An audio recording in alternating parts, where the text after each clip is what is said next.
Hi guys, അപ്പം നമ്മളിന്ന് ഒരുപാട് നാളായിട്ട് ആഗ്രഹിച്ച ഒരു ഗിഫ്റ്റ് എത്തിയിട്ടുണ്ട്. അച്ചും അയനും ഭയങ്കര എക്സൈറ്റഡ് ആണ്. അവർ വിചാരിച്ചിട്ടുള്ളത് യൂട്യൂബിൽ നിന്ന് ഒരുപാട് നാളായി യൂട്യൂബിൽ നിന്ന് ഗിഫ്റ്റ് വരുമെന്ന് വിചാരിച്ചിരിക്കുന്നത്. അപ്പം അച്ചും അയനയും അത് ഓപ്പൺ ചെയ്യാനുള്ള തത്രപ്പാടിയിലാണ്. ഞാനും കുറേ നോക്കുന്നുണ്ട്, കാരണം കുറേ ദിവസമായി കാത്തിരിക്കുന്ന ഒരു ഗിഫ്റ്റാണേ.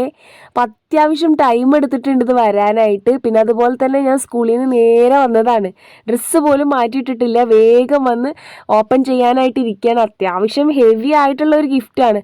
അപ്പോൾ ഇതിനുള്ളിൽ എന്താണെന്ന് സത്യം പറഞ്ഞു കഴിഞ്ഞാൽ അച്ഛനും അയറാക്കും അറിയില്ല. അതുകൊണ്ട് തന്നെ അവർ കീറി ആകെ കവർ നാശാക്കുന്നുണ്ട് രണ്ടുപേരും കൂടിയിട്ട് സംഭവം അറിയാനായിട്ട്. അപ്പോൾ എന്തായാലും ഇതിൻ്റെ ഉള്ളിൽ എന്താണെന്ന് നിങ്ങൾക്ക് എല്ലാവർക്കും അറിയാൻ ആഗ്രഹം ഉണ്ടാവും. ഉണ്ടെങ്കിൽ കമൻറ്റ് ചെയ്യുക. നിങ്ങൾക്ക് അറിയുന്ന വല്ല ഡൗട്ടും ഉണ്ടെങ്കിൽ ഒന്ന് കമൻറ്റ് ചെയ്യുക. പിന്നെ അതുപോലെ തന്നെ വീഡിയോ ഇഷ്ടപ്പെട്ട് കഴിഞ്ഞാൽ സബ്സ്ക്രൈബ് ചെയ്യുക, ലൈക്ക് ചെയ്യുക. പിന്നെ ഇതിൻ്റെ ഉള്ളിൽ എന്താണ് കറക്റ്റ് എന്താണെന്നുള്ളത് ഞാൻ